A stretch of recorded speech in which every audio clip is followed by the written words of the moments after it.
Salut les amis, c'est PKLN, j'espère que vous avez la forme. Aujourd'hui on se retrouve pour une petite analyse de Bitcoin bien entendu. Ça n'aura pas beaucoup évolué depuis la dernière vidéo, par contre on va regarder un petit peu les alts aussi et regarder surtout les objectifs raisonnables qu'on peut s'attendre si on continue à monter et à valider donc la structure haussière qu'on a vue la dernière fois. Donc allez, c'est parti. Donc pour Bitcoin, vous voyez toujours, on est exactement dans la même situation que la dernière fois. Hein. On a cette montée avec une correction qui est en train de se faire. Donc là, comme je disais, ça peut durer encore, ça peut continuer à faire ça encore un petit moment.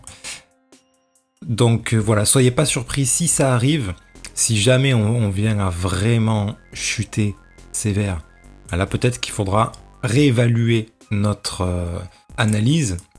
Hop, comme ça, donc ça pourrait être un A, faire ensuite un B, faire une plus grosse structure corrective, ça c'est possible aussi. Mais bon, pour l'instant, rien ne nous indique ça, donc on va suivre cette première hypothèse d'une montée qui est en train de corriger.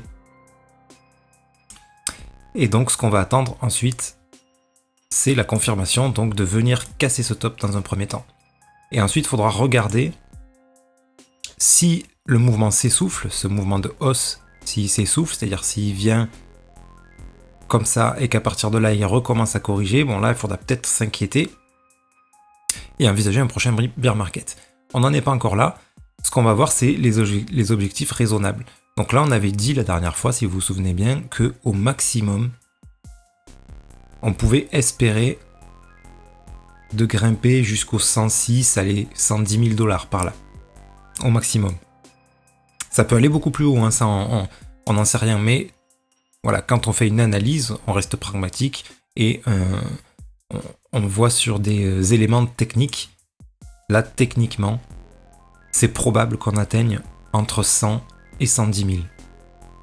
Ok ? Après, ça serait une dinguerie si on allait plus haut. Et si on allait moins haut, ça sentirait un petit peu la fin de la montée, quoi. On n'est pas encore là, mais voilà, on voit l'objectif qu'on a pour Bitcoin. Maintenant, qu'est-ce qu'il en est pour les autres ? Alors, ce qu'on va analyser surtout, c'est quelques altcoins qui ont des données suffisantes. C'est-à-dire que, par exemple, on va prendre le TAO, là, que tout le monde connaît. Sur celui-là, bon, on n'a pas de données suffisantes. C'est trop récent, ça. C'est trop récent pour analyser et voir des objectifs. Là, on a à peine fait une impulsion qu'on est en train de corriger. Si on peut s'attendre à un A, un B, un C. On peut s'attendre à ça. Mais voilà, après c'est un peu du poker là, le B c'est un peu du poker, jusqu'où il va monter, on n'en sait rien. Le meilleur objectif qu'on puisse se fixer, on va dire de manière pragmatique et technique, ça serait la cassure du top. Après c'est l'inconnu le plus total puisqu'on est sur un plus haut historique, et puis on vient du départ quoi. On vient du départ, on sait pas il s'est rien passé avant donc ça n'existait pas. Donc voilà, ça on va pas analyser ce genre d'alt. Ça, on pourrait le faire sur des unités de temps plus petites, avec des objectifs, du coup, plus petits. Ok, donc c'est pas l'objet de cette vidéo. N'hésitez pas à me dire en commentaire, d'ailleurs, s'il y a des alts particuliers que vous voulez analyser plus en détail sur des plus petites unités de temps. Mais là, on va regarder le global, pour pas se faire avoir, si le bullrun doit continuer, pour pas se faire avoir avant la fin, quoi. Pour pas qu'à la fin du bullrun, on se retrouve coincé à se manger des chutes de moins 40, moins 50% dans la nuit, quoi. Ok les amis, donc le pôle, c'est-à-dire le polygone, le matic, là pareil, on n'a pas vraiment d'historique puisque ils ont changé le token récemment. Alors on a une historique sur matic, je crois que j'en avais vu une. Voilà, on voit un petit peu ici le matic. Pareil, on n'a pas assez de recul, on voit pas ce qu'il y a avant. Là vous voyez, on est juste sur une correction, on est juste sur un bear market, quoi, donc il n'y a pas d'impulsion, ça... Là, il n'y a pas d'objectif clair à en sortir. Si on y croit sur le long terme, moi c'est mon cas, j'ai investi un petit peu dedans. Donc j'avais rajouté un petit billet là vers les 38 justement, parce que on est bas là, on est au plus bas de cette correction. Donc ça me paraît être un bon prix, et les objectifs que je me fixe, c'est la cassure de ces tops là. Vous voyez, je me fixe pas ça, parce que là on n'en sait rien. Pareil, la structure nous donne pas de réponse, donc c'est pas la peine d'aller chercher des explications sur la Lune. Voilà. Ethereum, on a un peu plus de données. Voilà, j'ai déjà fait les dessins. Vous voyez, on est sur une trendline là. On est sur une trendline haussière comme ceci. Donc voilà, clairement, les objectifs ici, vous voyez, c'est probable qu'on revienne toucher un petit peu cette trendline là. Si on vient en dessous, par contre, ça risque de pas sentir très bon.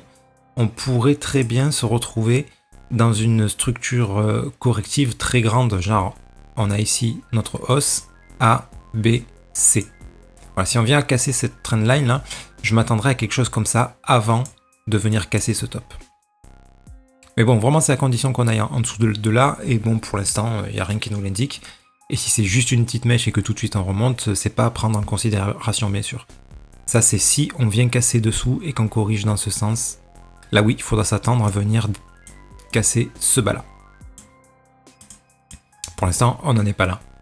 Donc peut-être voilà, on peut descendre jusqu'au 2100, 2000 et quelques, allez même 2000 pourquoi pas, et ensuite remonter. Donc là, quel serait mon objectif raisonnable? Ça serait cette montée là, là. Non, il faut que je le fasse avec l'autre outil.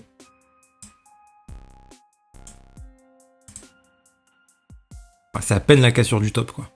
Pour moi, ce qui est raisonnable, c'est ça. De venir casser le top. Après, on peut s'attendre à, justement, un A, B, C. Un grand running comme ça.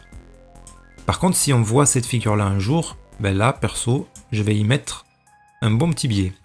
Donc voilà, alors pourquoi attendre ces choses-là? Parce que vous allez me dire, c'est un peu bête. S'il se passe ça, tu mets un billet ici, c'est plus cher que maintenant. Oui, mais il y a le timing qui est important. C'est-à-dire que si ça, on le voit dans 5 ans, ben, j'ai pas envie que pendant 5 ans, mon argent soit bloqué à pas pouvoir investir dans d'autres opportunités plus flagrantes. Vous voyez ce que je veux dire?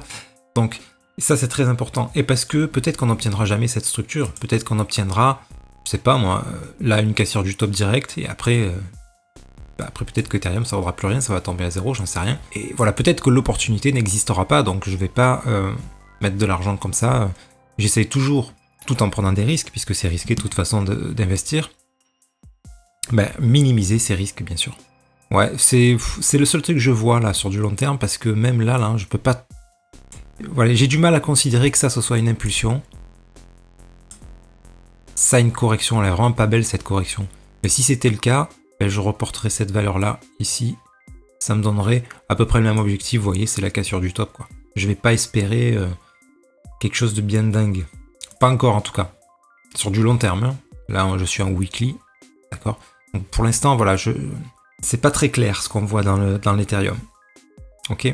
Ensuite bon, Camino, ça c'était un airdrop donc je surveille le prix, mais bon, il n'y a rien à analyser, c'est trop récent. Solana on peut analyser. Là pareil, j'ai déjà fait l'objectif de prix, vous voyez, c'est ça là, grosso modo c'est cette impulsion là. Allez, si on est optimiste, on peut partir d'ici, mais ça change pas grand chose au résultat final. Là on corrige, ouais, le plus bas était ici, voilà, on peut espérer 310, 320 balles, mais voilà, raisonnablement, on va pas chercher les 500, les 1000 comme je vois souvent annoncé. Donc attention à ça les amis. Arrivez vers là, si vous êtes dans le Solana, prenez des profits parce que derrière ça, on aura très probablement une grosse correction. Si jamais cette correction nous donne quelque chose comme on a en ce moment de haussier, à ce moment-là, pourquoi pas re-rentrer. Mais en tout cas, voilà, ne pas en acheter et puis attendre indéfiniment que le prix monte à 1000 parce qu'il peut se passer plein de choses dans ce laps de temps. Et peut-être qu'il peut tomber à zéro, comme certains se sont fait une belle frayeur dans cette zone avec FTX. Bon ben là voilà, si vous avez atteint cet objectif là, vous vous dites avec l'engouement, tout le monde va vous dire que ça va monter à 1000 $, vous gardez, un deuxième FTX, je sais pas moi, Binance est moins lié à Solana que l'était FTX, mais bon, toujours est-il que n'importe quel échange qui cracherait encore ferait cracher sans doute le marché, un échange un peu important bien sûr. Voilà, vous pouvez vous retrouver comme Solana qui retombe à 50 balles quoi, et là vous êtes dégoûté quand même, ça serait dommage. Bref, Raydium. Pareil, alors voilà, là on a notre impulsion ici. La correction qui est pas très belle, mais bon, Raydium il suit Solana, donc j'ai une très belle structure sur Solana. D'ailleurs, oui, petite parenthèse, hein, c'est la même structure que sur Bitcoin. Sauf que là, on n'a pas cassé le top. Donc ça, c'est encore mieux, je trouve, parce que là, on a une bonne probabilité de venir le casser. Tac, Raydium, donc on pourrait reporter cette valeur-là, ici, au plus bas. Donc vous voyez, ça donne ce que je vous disais.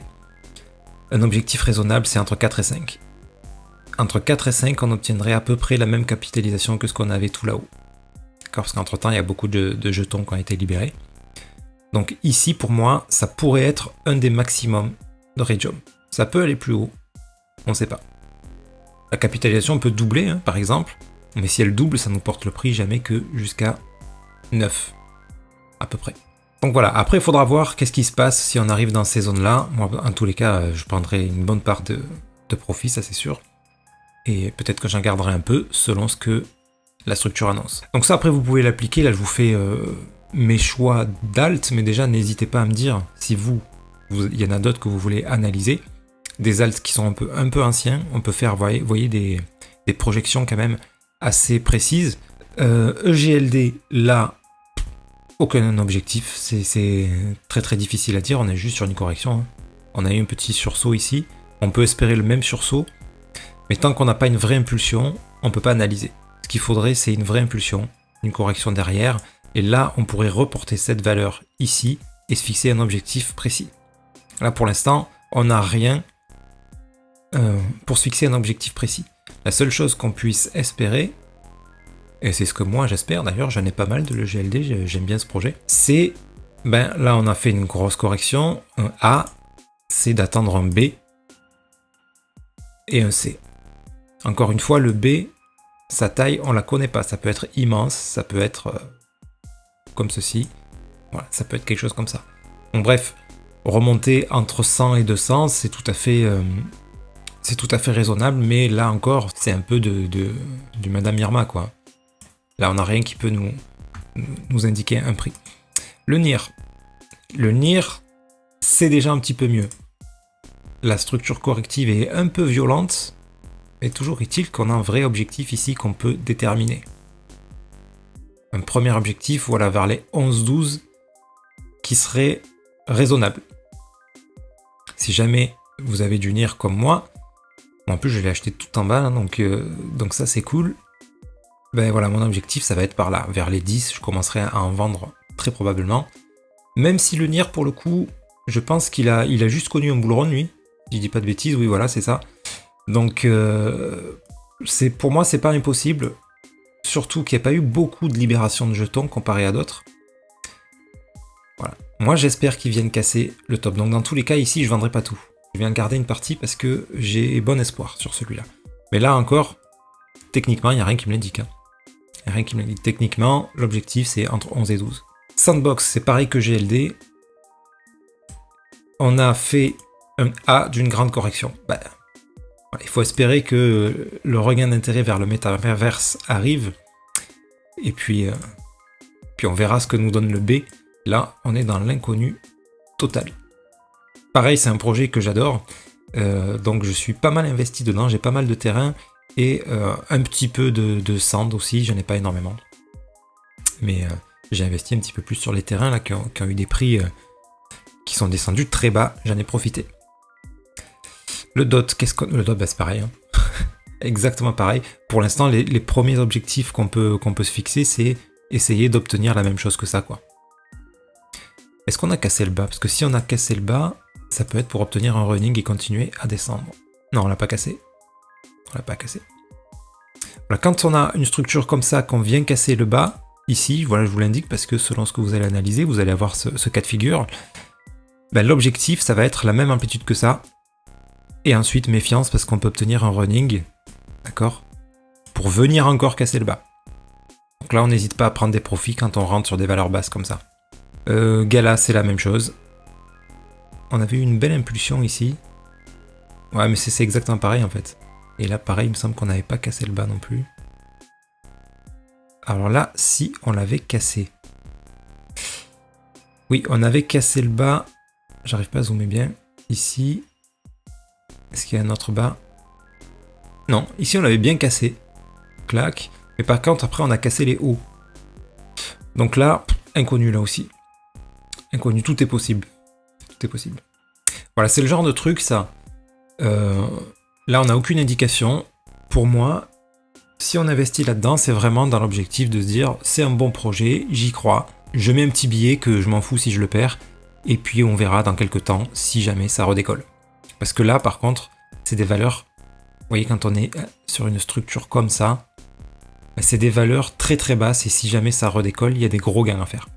Mais peut-être que ça décollera jamais. Hein. Donc c'est là qu'il faut prendre en compte la phrase investissez que ce que vous êtes prêt à perdre. Exactement pareil, Police, Atlas, tout ce qui est gaming, là, c'est un peu... ça n'a pas la hype comme ça avait avant, là on est sur l'intelligence artificielle. Donc voilà. Si la hype revient par contre, là pareil, hein, Police, Atlas, c'est... Moi je trouve que c'est un projet dingue, à chaque fois qu'ils nous sortent une vidéo de présentation, c'est vraiment cool ce qu'ils proposent. À voir où ça va aller, quoi. À voir où ça va aller. Mais voilà, pareil, là on peut pas se fixer d'objectif. Encore que on a eu une belle impulsion ici, pourquoi pas se fixer comme objectif de revenir casser ce top là, mais après on sait pas quoi. Déjà si on achète ici, qu'on vend là, on fait un plus de x3, c'est très raisonnable. Hein. Très raisonnable. Ok, ensuite on s'en fout. Le TAO, je vous les ai déjà dit. Pareil, ensuite on a toutes les alts qui sont un peu coup de poker, quoi. C'est-à-dire que là, il n'y a rien à analyser. Hein. Accélère, c'est trop récent. On a eu qu'une montée, une descente. La descente presque aussi grande que la montée. Donc, A, B, qui pourrait partir on ne sait pas où, C.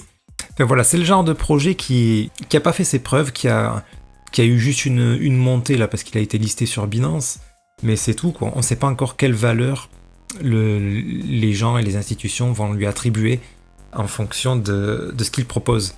En tous les cas, moi je trouve que la proposition d'Axelar est très bonne.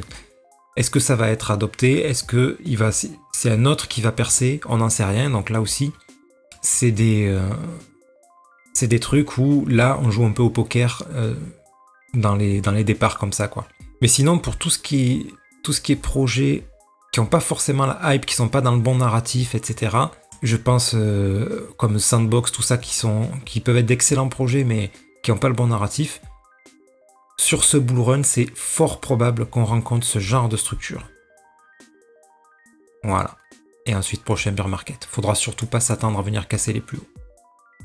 D'accord? Quasiment tous ceux que je vous ai présentés là. EGLD pareil, Rayjom pareil. Solana il peut casser.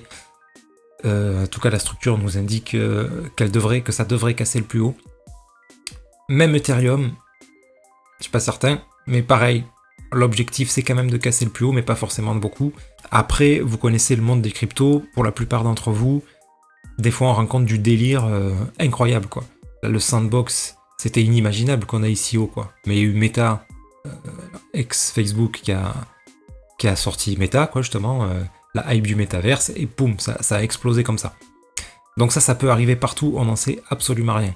Mais techniquement, raisonnablement, si on veut minimiser ses risques, voilà, c'est ce genre d'objectif qu'il faut se fixer.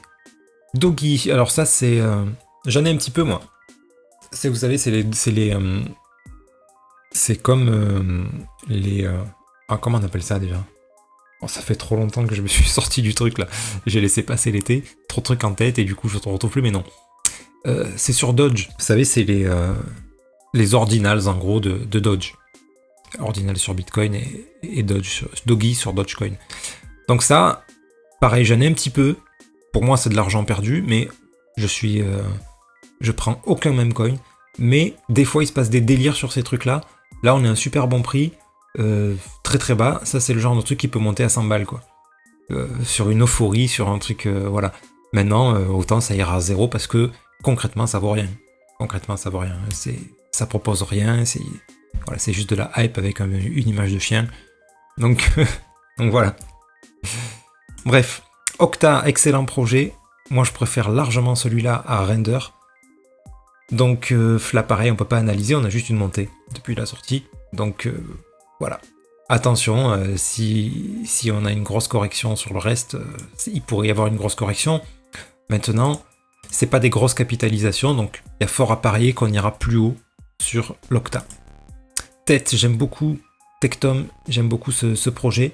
Et la même analyse, hein, on a juste eu une montée, on est en train de faire une correction.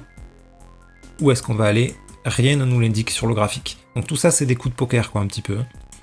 IXS, pareil, bon, exactement pareil. Trade, c'est la même chose. Ça, c'est des projets que j'aime bien, qui me paraissent intéressants. Virtual, pareil, je pense que ce genre de projet, il serait sorti dans la hype des métaverses, tout ça, ça aurait explosé de ouf.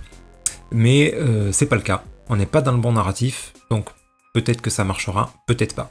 En tous les cas, c'est quelque chose qui est sur la blockchain Base.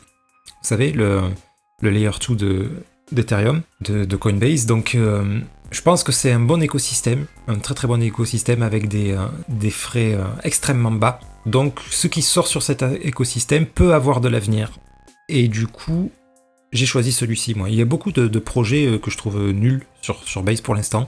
Celui-là, je l'ai trouvé assez intéressant. Est-ce que ça donnera quelque chose? J'en sais rien. Moi, ça fait partie de ceux que je suis. AGC pour un truc sur l'IA, donc générateur de texte, etc. Un peu comme ChatGPT, quoi. Est-ce qu'ils y arriveront? J'en sais rien. Mais s'ils y arrivent, eh ben, j'en ai pris un petit peu. On est sur des prix bas. Il est déjà monté, je crois, à... Combien il est monté? Non, il est monté beaucoup plus haut que ça. AGC, USDT. On l'a que là? Ah, mais c'est un truc de fou, je l'ai vu plus haut que ça, moi. Ils ont peut-être... Ah oui, ils ont peut-être changé de blockchain. Parce qu'ils ont, je crois, leur blockchain, en fait. Avant, c'était sur... AGC, c'était sur Polygon, je crois. Donc maintenant, je crois qu'on peut l'avoir sur Polygon, mais aussi sur Argocoin, sur leur blockchain. C'est peut-être pour ça qu'on n'a plus les données. Mais bref, on est dans une grande correction. C'est-à-dire qu'il est monté à 2 ou 3 dollars, là. Peut-être un peu moins, mais on a eu quelque chose comme ça, quoi. Un petit peu comme les autres, quoi. Donc là, on est assez bas, à suivre, un projet à suivre. Si ça se trouve, il percera jamais. Mais voilà, tout ça, c'est des trucs un petit peu coup de poker. Tout ce qui est nouveau, de toute façon, c'est coup de poker. Hein. On n'en sait rien où ça va aller. Ok les amis, sur ce, ben, j'espère que cette vidéo vous sera utile. Et puis n'hésitez pas à me dire encore dans les commentaires si vous avez des choses que vous voulez analyser. Et analyser sur du plus court terme aussi, là c'est possible. Là j'essaye vraiment de faire une petite synthèse sur le marché et de voir à quoi on peut s'attendre dans le meilleur des cas. Et après, si on a de la chance, peut-être qu'on aura mieux que ça encore, mais au moins on reste la tête posée sur les épaules et on ne cherche pas des multiples complètement délirants qui vont nous empêcher de sortir quand on devrait le faire. Ok les amis? Allez, sur ce je vous dis à très bientôt, bonne journée et prenez soin de vous.